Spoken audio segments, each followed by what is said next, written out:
श्री सत्यनारायण स्वामी सहितार्पणे देवस्य प्रथमोध्याय गणपति चरणारविंदार्पणमस्तु। गणपति अथ प्रथमोध्याय పూర్వకాలమున నైమిషారణమునందు సౌనకాదుడు సుందరుడు కూడా సమస్త పురాణములు ధర్మములు తెలిసినటువంటి సూత మహర్షిని ఒక ప్రశ్న వేశారు. అది ఏమంటే, మహానుభావ సూత, మానవులు వ్రతము చేయటం చేతన లేక తపస్సును చేయటం దేనా చేత కోరిన కోరికను అనుభవించి జీవితాంత కాలమోక్షమును చెందగలరు. అందుకు ఏదైనా చిన్న ఉపాయం ఉంటే చెప్పు అని అడిగేసరికి, శిశులారా, మీరు నన్ను అడిగే ప్రశ్న నారద మహాముని శ్రీ మహావిష్ణువు అడిగి ఉన్నారు.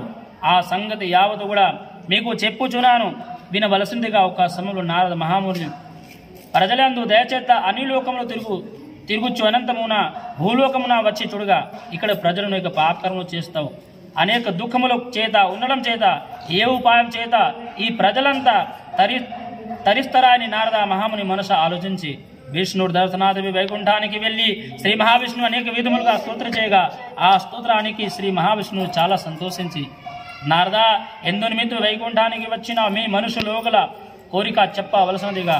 మానుభావ, అన్ని లోకాలు తిరిగి వచ్చాను.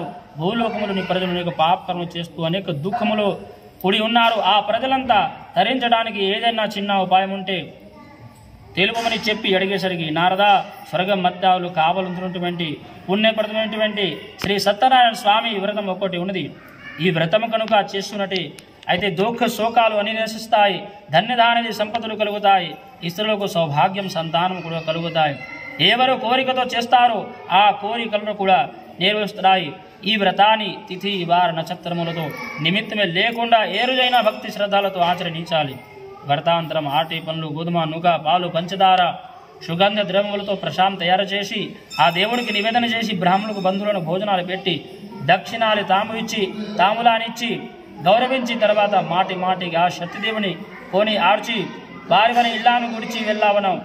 ఈ ప్రకారముగా ఎవరైతే భక్తి శ్రద్ధలతో వ్రతాన్ని పూర్తి చేస్తారో కోరిన కోరికలు అనుభవించి మోక్షమును చందవరి శ్రీ మహావిష్ణు నారదునికి చేరుకున్న వాడాయను. ఇది శ్రీస్కందపుర వివాఖండి శ్రీ సత్యనారాయణ వ్రతకథయా ప్రథమోధ్యాయ. బోలో రమా సహిత శ్రీ సత్యనారాయణ స్వామికి గోవింద గోవింద. ప్రథమోధ్యాయ శ్రీ గణపతి విందార్పణమస్తు.